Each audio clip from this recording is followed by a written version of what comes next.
uh, uh, juga secara offline ya. Nah, untuk kuliah-kuliah manajemen yang terminologi manajemen selalu ada bahan apa ya, motivasi, karena motivasi ini adalah salah satu elemen yang terpenting dalam aspek manajemen, kira-kira begitu. Nah, ini kita lewat aja motivasi. Nah, ini kita lewat saja, ini saya lewat saja mungkin ya. Nah, mungkin ini yang pentingnya.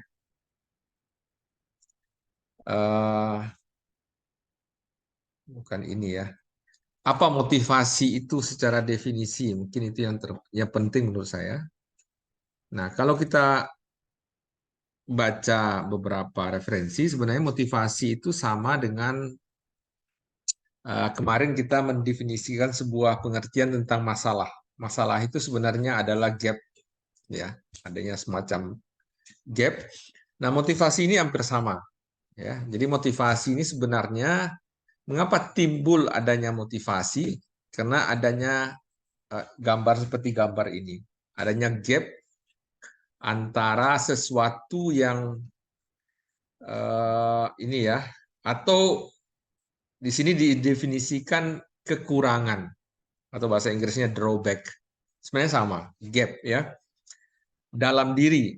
Jadi intinya adanya ketidakseimbangan. Ketidakseimbangan itu muncul karena adanya semacam gap tersebut ya.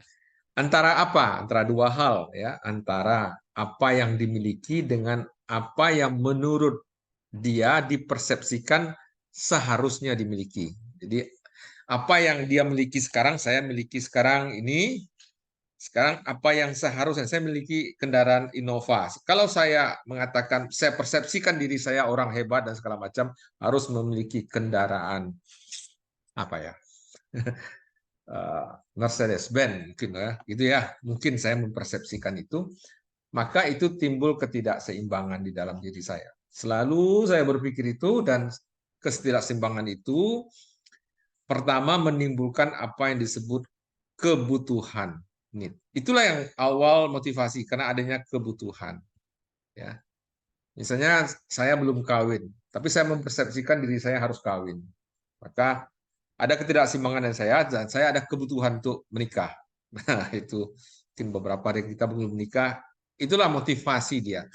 Sama dengan Anda sekolah sekarang, apakah Anda harus merenung kembali, apakah ada ketidakseimbangan dalam diri Anda dalam mengatakan saya seharusnya punya ijazah S2, saya kan kurangnya ijazah S1. So what, untuk apa saya S2 ini? Kan begitu ya kira-kira. Ada ketidakseimbangan di sini. Apakah saya butuh itu? Nah, kebutuhan itu adanya ketidakseimbangan atau gap atau kekurangan atau drawback tersebut.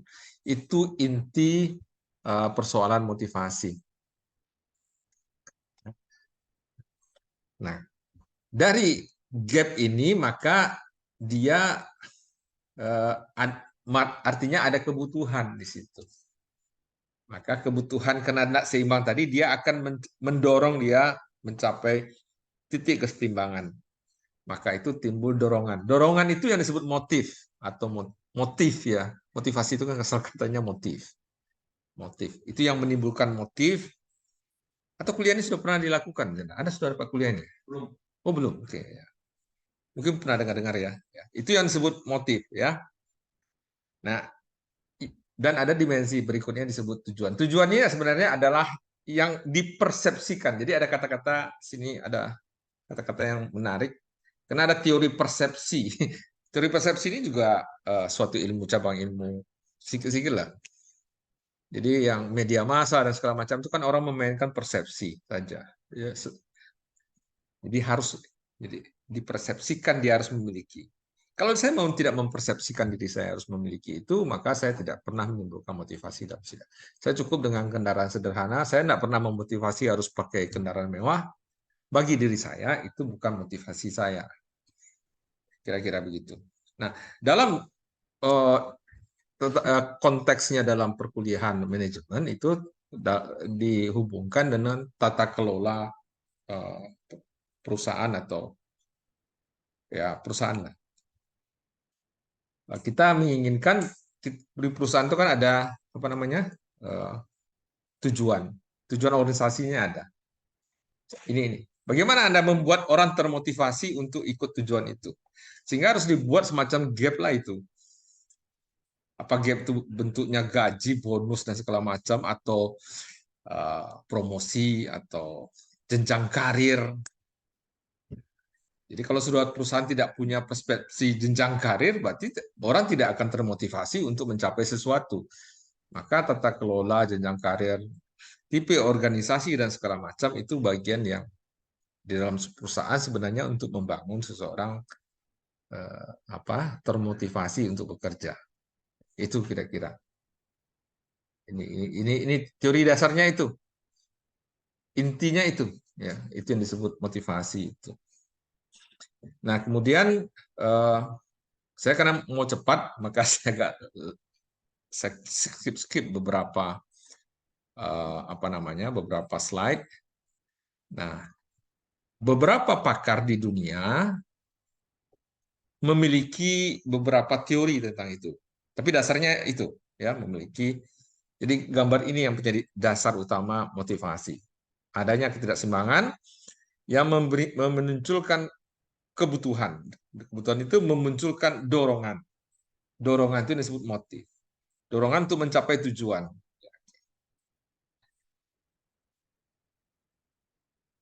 Ya, ini tadi. Ya, dorongan itu untuk tidak mengatasi ketidakseimbangan ini sudah disebut. Nah, itu tujuannya sebenarnya sesuatu untuk menghilangkan kebutuhan. Ya. Ya, kalau kebutuhan itu sudah hilang, ya udah selesai. Tunggu kebutuhan baru lagi. Sampai dia, begitulah manusia, individu, makhluk hidup. Dia beda dengan binatang. Ya, seperti itu kira-kira.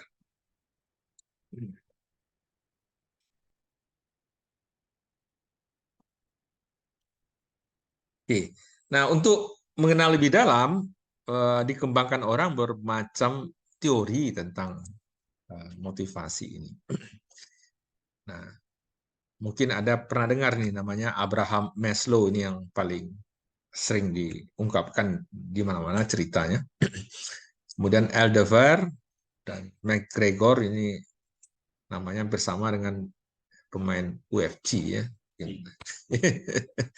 Kemudian McClellan dan Hasbird.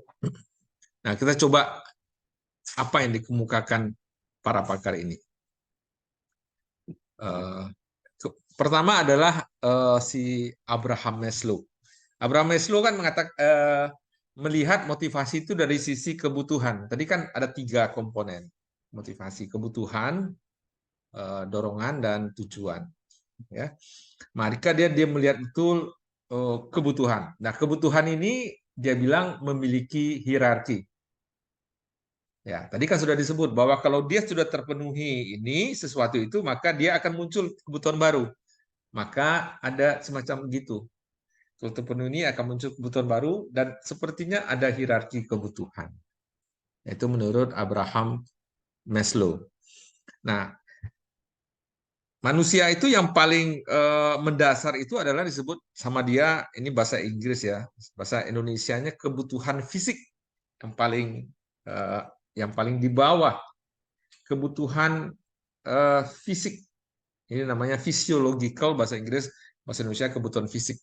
Fisik ini ya seperti makan, seperti ya bernafas itu di situ, ya minum, tidur. Jadi kebutuhan makanan, pakaian, tempat tinggal itu paling terendah. Itu motivasi paling rendah. Dan saya rasa kebutuhan itu oleh kita semua di sini itu sudah memenuhi. Berarti kita bukan di level ini, ya. Mungkin ada beberapa dari manusia Indonesia yang belum terpenuhi ininya. Berarti dia bisa menjadi motif untuk mencuri, untuk berbuat jahat karena memenuhi kebutuhan fisiknya. Nah, itu. Karena jadi motifnya kalau ini ya untuk memenuhi kebutuhan mendasarnya. Oke ya, jadi itu yang paling mendasar. Yang kedua, hierarki berikutnya, kebutuhan akan rasa aman. Jadi setelah fisiknya terpenuhi, dia ingin sustain. Sustain itu artinya ingin tetap fisiknya terpenuhi, makannya terpenuhi. Jadi dia harus punya jaminan, ya. Maka kebutuhan ini yang disebut orang mungkin kita masih banyak yang masih bermasalah dengan kebutuhan ini. Kebutuhan mungkin untuk mendapatkan pekerjaan, ya di sini employment, resources, ini family barangkali sebagian orang untuk berkeluarga, ya kesehatan, ya, jadi standar hidup supaya kebutuhannya aman, secure, nah, itu aman. Mungkin di sebagian dari kita sudah terpenuhi ini. Barangkali saya merasa it's okay. Saya sudah punya rasa aman, saya punya pekerjaan, saya bisa menghidup, punya family. Itu sebagai putus safety saya.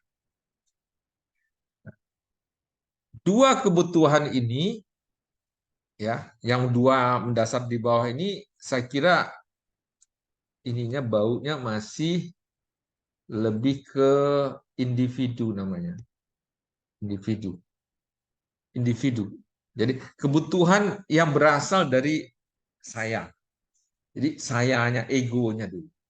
Ketika ego itu sudah terpenuhi dalam teori Maslow, dia akan menaik kebutuhan. Kalau dia sudah terpenuhi, dia naik sedikit lagi nih. Bukan ego dia merasa lagi. Ini saya. Setelah itu kamu dia merasa lagi. Nah, jadi kebutuhan berikutnya kebutuhan saya dan kamu. Itu. Apa itu? Yang disebut dengan kebutuhan sosial. Nah, katanya begitu. Hierarki berikutnya kebutuhan untuk diterima oleh masyarakatnya,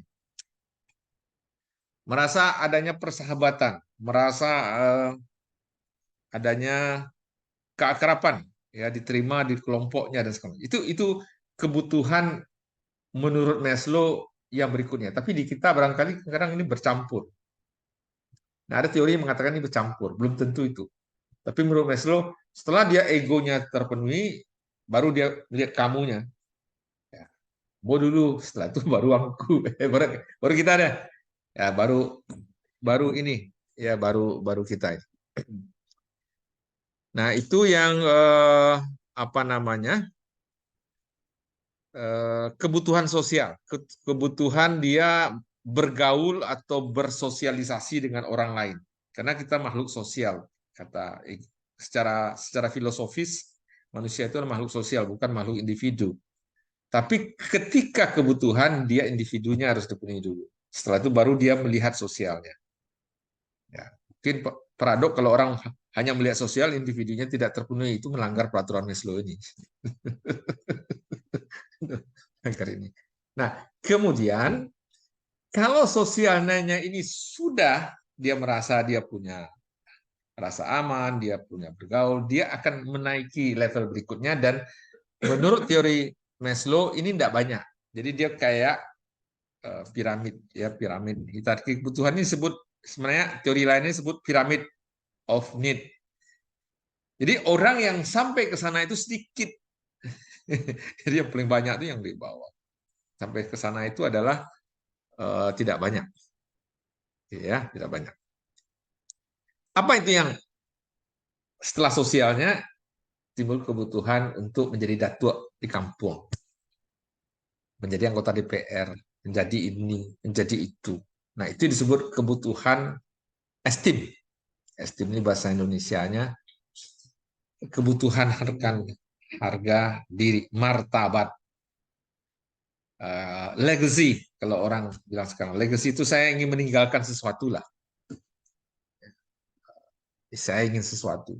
Legasinya ada, esteem, ya, dipandang orang, ya itulah jadi satu ya, bisa jadi di kampung Patagak penghulu dia, udah kaya pasti itu, tidak mungkin tidak orang kaya, memberi kontribusi kepada orang lain, ya mungkin panggilan hidup sebagai dosen atau sebagai apalah bisa memberikan kontribusi, dia martabatnya, dia uh, uh, jadi kalau ini disebut kebutuhan yang lebih sifatnya sosial. Kamu, kalau yang dua ini sebenarnya kebutuhan dalam teori lain disebut kebutuhan yang sudah bertumbuh atau growth atau yang sudah berkembang. Nggak semua orang sampai ke sini levelnya. Karena orang hanya berkutat di level 1, 2, 3 saja dalam hidupnya. Nggak sampai dia ke merasa, perlulah dipandang-pandang. Nggak perlulah jadi status dihargai. Jadi, nah yang paling tinggi adalah menurut Maslow kebutuhan aktualisasi diri. Ya, kebutuhan untuk mewujudkan diri sendiri atau menghasilkan suatu prestasi tidak memandang apa lagi, tidak memandang uang, tidak memandang sosial.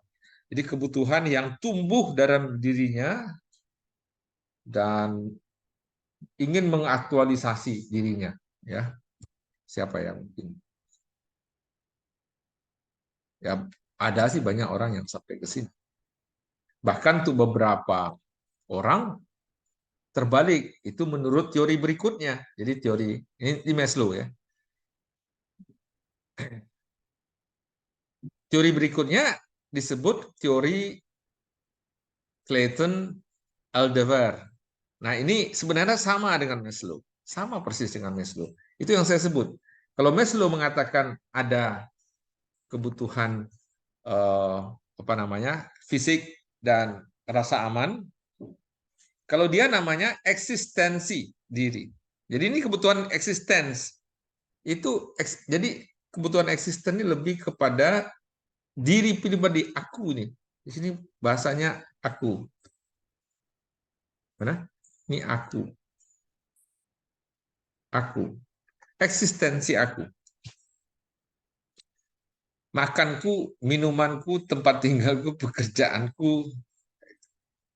Kemudian yang oleh Maslow disebut kebutuhan sosial, disebut di sini hampir sama, disebut adalah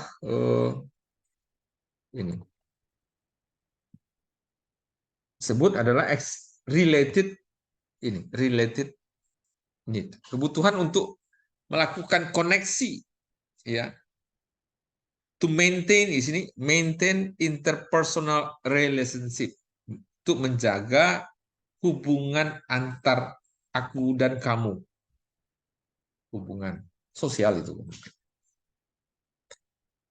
Kemudian kata si Aldebar, setelah itu dia tidak akan menghasilkan kebutuhan yang sifatnya growth, kebutuhan yang bertumbuh atau berkembang atau sudah berbunga lah, menjadi sesuatu yang khusus. Nah, sebenarnya kalau kita lihat padanannya di Maslow tadi, ini kebutuhannya akan harga diri dan aktualisasi diri yang sudah berkembang seperti itu. Tapi oleh Aldebar dianggap Maslow itu dia kritik karena dia mengatakan kebutuhan itu hierarki. Aldebar itu enggak hierarki, dia bisa horizontal saja. Untuk banyak kasus memang hierarki, tapi untuk beberapa kasus dia horizontal saja. Itu kata-kata. Misalnya mungkin saya waktu kecil di kampung, misalnya ada apa ya, ada surau kecil gitu, ada ustadz gitu ya. Mungkin dia tidak terlalu masih miskin dan segala macam, tapi dia sudah aktualisasi dirinya udah muncul. Sebenarnya saya merasa begitu. Udah enggak pikir lagi harta benda gitu, simbol aktualisasi diri aja. Growth-nya sudah muncul lagi. Nah, mungkin penyimpangan seperti ini yang didefinisikan oleh si Aldebar itu bisa terjadi. Ada orang yang miskin, yang mungkin belum aman dirinya, tapi mungkin bisa jadi dia sudah menyimpulkan aktualisasi dirinya, bertumbuh. Nah, tapi oleh Maslow kebanyakan orang katanya dia mencapainya dalam suatu level hierarki. Dia naik hierarki. Oke, itu teori motivasi, dua teori motivasi yang bersamaan idenya. Ada pertanyaan? Ada ini? Ada kira-kira masuk nggak kira?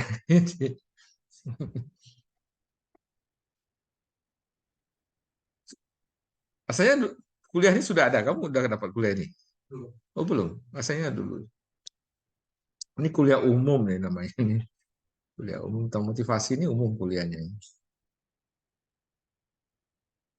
Nah, kalau tidak ada pertanyaan, banyak teori yang lain. Teori yang lain itu, nah ini yang saya ERG tadi, ada tiga. Dia tiga, kalau di Veslo lima. Tapi sebenarnya hal yang sama, ya. Kemudian ada lagi teori motivasi yang dikembangkan oleh Douglas McGregor. Ini menarik. Gregor dalam motivasi ini memandang manusia itu dua tipe saja. Jadi semua manusia ini dua tipe saja, yaitu teori tipe X dan tipe Y. Nah, kita harus melihat mana tipe kita sebenarnya di dalam teori McGregor. Menurut McGregor, dia mengasumsikan kalau teori X ya adalah manusia itu pada hakikatnya pemalas, membenci pekerjaan. Intinya gitu, ya. Tidak punya ambisi, ya, menghindari tanggung jawab, ya, harus diarahkan, ya, untuk melakukan sesuatu. Itu yang disebut McGregor. Sehingga dia mandang secara motivasinya begitu. Sehingga di perusahaan itu kalau Anda ingin punya usaha, Anda bangunlah sebuah tata kelola, bangunlah sebuah peraturan yang ketat, SOP yang jelas, sehingga orang-orang kayak gini ini bisa bekerja. Karena asumsinya orang kalau tidak ada SOP itu, karena dia gini, malas, tidak menghindari, ambisinya tidak ada. Jadi tidak guna tuh SOP untuk karir, apa jenjang karir. Ya, ya. Karena enggak ini. Jadi supaya dia berambisi, supaya bagus perusahaannya kan harus ada SOP seperti itu menurut si McGregor. Dan McGregor juga tidak menafikan manusia lain, ya manusia. Ada manusia lain yang tipe Y. Tipe Y adalah tipe employee atau pekerja atau manusia yang bekerja di perusahaan itu yang motivated, termotivasi, punya rasa tanggung jawab, ya, dan tidak malas. Jadi exercise self direction. Jadi dia melakukan sendiri, ya, dan mengontrol sendiri, komit tujuannya. Artinya gini, kalau dia tak disuruh bekerja, tidak disuruh pun, tidak ada SOP pun dia jalan. Itu tipe Y katanya. Gimana ya? Saya melihat ini sekarang tipe Y ini banyak bekerja di perusahaan Google atau YouTube apa itu. Mereka nggak punya kantor yang nggak punya regulasi yang rigid, tapi ya udah tujuan kamu hasilnya ini, tujuan saya ini yang kamu kejar. Terserah bagaimana SOP dan segala macam. Kamu tidak directed lagi. Nah, ini tipe Y menurut si Gregor. Entah benar atau tidak, itulah pandangan Gregor di dunia ini dua tipe manusia katanya. Mungkin saya masih tipe X. Kalau tidak ada aturan ya saya jadi malas, saya ngapain santai. Nggak ada ini kan, nggak ditarik gitu. Ya. Tapi ada orang yang udah kayak kuliah di UT gitu kan, tang nih modul, udah belajar sendiri kamu gitu. Ya nggak tahu. Hah?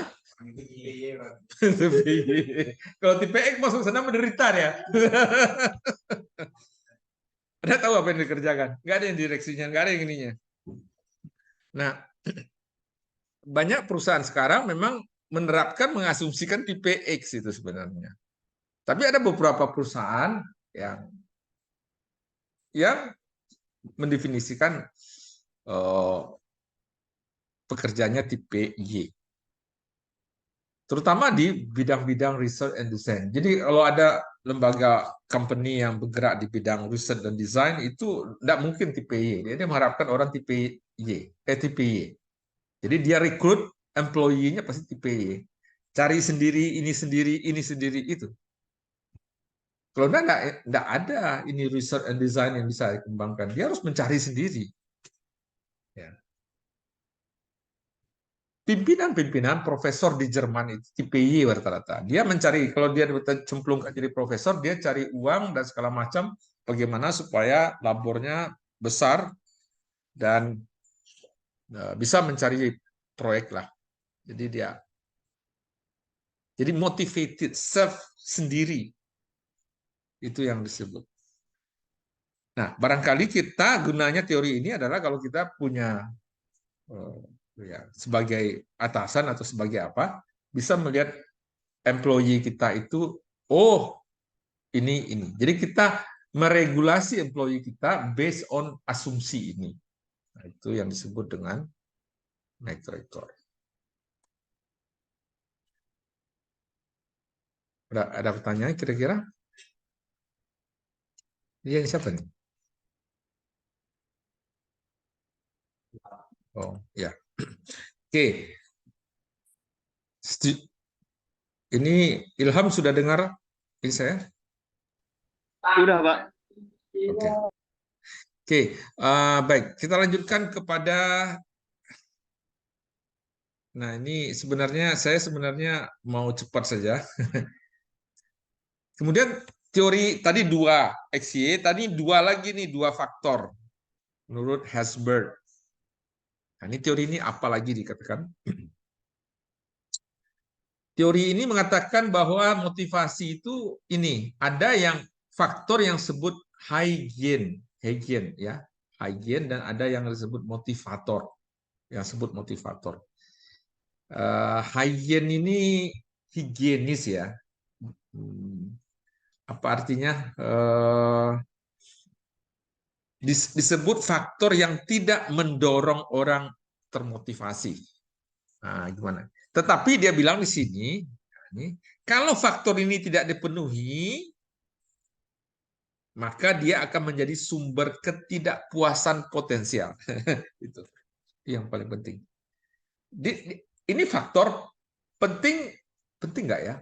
Kayak salary, upah minimum regional, upah minimum provinsi. Apakah penting? Penting sih. Enggak menimbulkan motivasi orang bekerja, ya udah, saya dapat gaji ya udah. Tapi kalau ini terlambat, kalau ini dipotong atau ini tidak diberikan sama sekali, itu kacau orang semuanya itu. Itu yang hygiene. Jadi ini sebenarnya teori kesehatan. Jadi sebenarnya dia mendefinisikan dirinya motivasi itu dari ilmu kesehatan, ini orang kesehatan nih. Jadi dia mengatakan begini, orang kalau sehat tidak penting, tidak punya motivasi untuk apa ya? Sehat. Ya itu aman. Saya nggak termotivasi lebih. Tapi kalau saya sakit, saya merasa bahwa sehat itu memang penting sekali motifnya. Itu tuh maksudnya ini dia samanya. Teori hygiene faktor ini. Jadi kalau dia kondisinya status quo sehat ini kan begini ya, itu bukan menjadi sebuah faktor motivasi. Nah, jadi di sini dalam arti perusahaan dia bilang gaji itu sebenarnya rasa aman status itu hygiene aja, hygiene faktor aja. Ya kamu kasih gaji dia akan tidak termotivasi, ya udahlah itu gaji. Ya rasa aman, ya kondisi kerja, ya itu sesuatu yang seharusnya. Kalau bagus ya bagus, tapi tidak memotivasi orang. Itu di dalam teori Herzberg. Nah, apa yang memotivasi orang sebenarnya adalah di sini dia mengatakan ini yang disebut faktor lain yang mendorong untuk mencapai kinerja. Pemuasan faktor ini memungkinkan seseorang untuk berkinerja lebih tinggi. Misalnya begini, dia diberi penghargaan kenaikan promosi jabatan. Jadi ada jenjang karir di perusahaan tadi. Itu dalam definisinya itu termasuk yang motivator. Dia bekerja bagus, diberi bonus yang bagus, itu motivator. Jadi kejarnya bonusnya. Jadi itu yang apa namanya menjadi motivator di dalam ini. Tanggung jawab yang lebih, jadi dia diberikan tanggung jawab lebih. Jadi dia merasa, oh you respect saya. Jadi ini memberi motivasi saya untuk berkembang. Nah, suasana ini, jenjang karir, bagaimana kita memberikan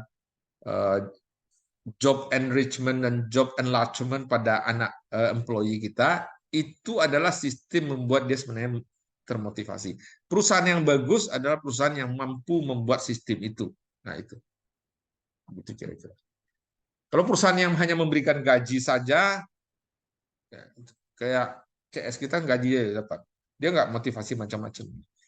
Tapi kalau perusahaan kasih bonus dia nggak semua bersih semuanya.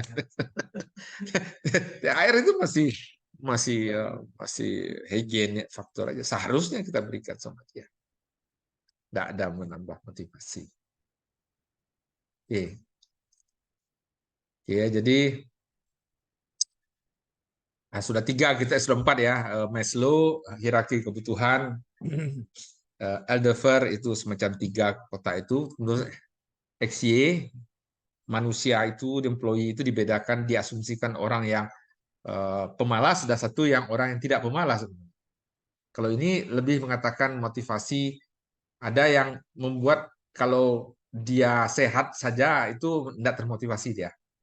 Gaji saja enggak. Tapi kalau dia merasa itu nggak dikasih, dia menjadi motivasi. Kalau kamu sakit, pasti kamu sangat menyesal bahwa kamu perlu sehat, pasti itu. Nah, yang terakhir, teori motivasinya adalah dari McClellan. Nah, McClellan ini melihat orang dari 3 kuadran itu. McClellan. Kalau McGregor melihat orang, ada orang pemalas dan non pemalas, yang motivated, ya. Kalau ini melihat orang itu tendensinya apa? Ini sudah dari oroknya katanya. Jadi kata dia, setiap orang memiliki 3 model kebutuhan berbasis motivasi. Apa 3 itu? Jadi ada orang yang sebenarnya dia membutuhkan yang ini. Kebutuhan dia sebenarnya achievement. Achievement itu prestasi. Ya. Ada orang yang membutuhkan power. Power ini apa ya? Power? Kekuasaan. Tapi dalam arti bukan kekuasaan itu apa ya? Jadi ada orang yang dia jangan atur-aturan, Bu. Itu motif need-nya beda itu. Jadi dia merasa dirinya itu bisa mengatur orang lain, mengontrol orang lain. Jadi ada yang kuat, suatu individu yang kuat dalam mengontrol, mempengaruhi, menginfluence orang lain, itu need to power-nya tinggi itu. Need to power-nya tinggi. Tapi ada orang yang hanya mengejar misalnya prestasi yang lebih tinggi itu yang. Terus ada tipe manusia yang terakhir, need affiliation, afiliasi. Jadi dia tidak cenderung mengontrol orang lain, tidak cenderung juga berprestasi, tapi dia cenderung berkawan, affiliation. Jadi berkawan apa ya? Merasa nyaman kalau dia hangat kalau bersama orang lain. Ada orang yang tidak merasa hangat kalau sama-sama, dia merasa lebih, saya mau capai hasil saya. Atau, wah, saya mengatur kamu. Ini nyamannya begitu. Nah, si McClellan secara psikologis memandang manusia itu begitu. Jadi ada di diri kita itu ada 3 motor, dia bilang. Ada motor achievement, ada motor affiliation, dan ada need to power. Bisa jadi motor itu ada yang lebih tinggi kadarnya daripada ini. Tapi motor itu ada di setiap orang, katanya. Apa? Motif orang tuh setiap orang tuh ada. Ya, jadi tetapi kalau misalnya dalam ini ya, jadi kalau kita ya tadi ya, need for achievement, kebutuhan untuk berprestasi, ya. Jadi keinginan to do something, melakukan sesuatu, ya, atau melakukan dengan cara yang lebih efisien eh, dalam memecahkan, dia ingin menyelesaikan persoalan, ya, melakukan sesuatu lebih baik daripada yang dilakukan orang lain, mencapai ukuran keberhasilan yang ditetapkan sendiri, mencapai hal yang unik, yang luar biasa. Orientasinya kepada masa depan, kepada keberhasilan. What next? What's next? Jadi itu ya. Yang berikutnya adalah ini, loh, ini power. Jadi mengontrol the other person. Jadi mempengaruhi, influence. Bertanggung jawab. Nah itu. Ada, saya tanggung jawab. Jadi ini powernya kuat. Biasanya orang seperti ini dalam perusahaan, biasanya dalam rekrutmen pegawai dilihat ini. Dipertengkarkan kamu dalam suatu simulasi, dilihat siapa yang punya bibit-bibit mengontrol temannya, atau siapa yang punya bibit punya kemampuan berusaha, ada yang bibit-bibit yang ya berteman, berhangat. Nanti ditempatkan, kalau yang mampu mengontrol ini nanti jadi ini calon-calon kepala ini, calon-calon pimpinan ini. Ya, bukan artinya dia tidak butuh yang lain, dia butuh juga yang lain. Yang pimpinannya belum tentu bisa melakukan yang achievement itu kuat. Dia kuatnya di sana, gaya kontrolnya, bertanggung jawab. Mungkin disuruh mengerjakan hitung-hitungan sulit, pusing juga, susah dia. Karena achievementnya kurang, dia kurang ini. Coba dilihat diri Anda kuatnya di mana. Kalau saya di kuat di mana? Mungkin achievement punya kuat ya. Ya saya ini capai ya sampai kalau kontrol saya nggak terlalu mau, nggak terlalu nyaman saya mengontrol, nggak terlalu nyaman kan karena mungkin ada orang yang nyamannya dikontrol, ya. Jadilah dia pimpinan-pimpinan. Kalau dia kuatnya afiliasi, ya dia jadi kepala human resources dia. Kepala orang-orang semua. Udah kumpul sama kita, aduh, udah kumpul. Nggak ada lu, nggak nggak rame. Butuh juga itu. Jadi ininya gitu. Oke, jadi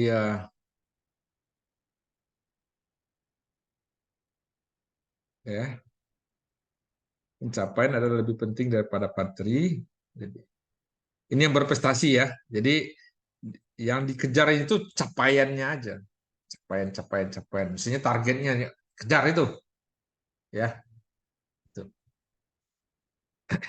Tuh. Nah, itu sedikit yang saya sebenarnya ingin selayang saja menerangkan ini, tapi ya habis juga waktu kita kan. Sudah. Teori motivasi. Gunanya adalah kuliah kita kan ada bau manajemennya.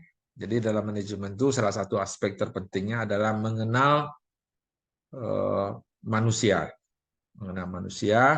dan manusia itu kenal dengan mengenal teori motivasi sebenarnya.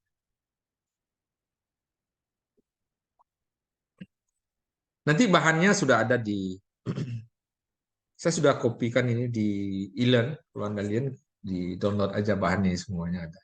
Dan semuanya sudah ada di e-learn. Sekarang saya buka pertanyaan, ada pertanyaan, nah, diskusi.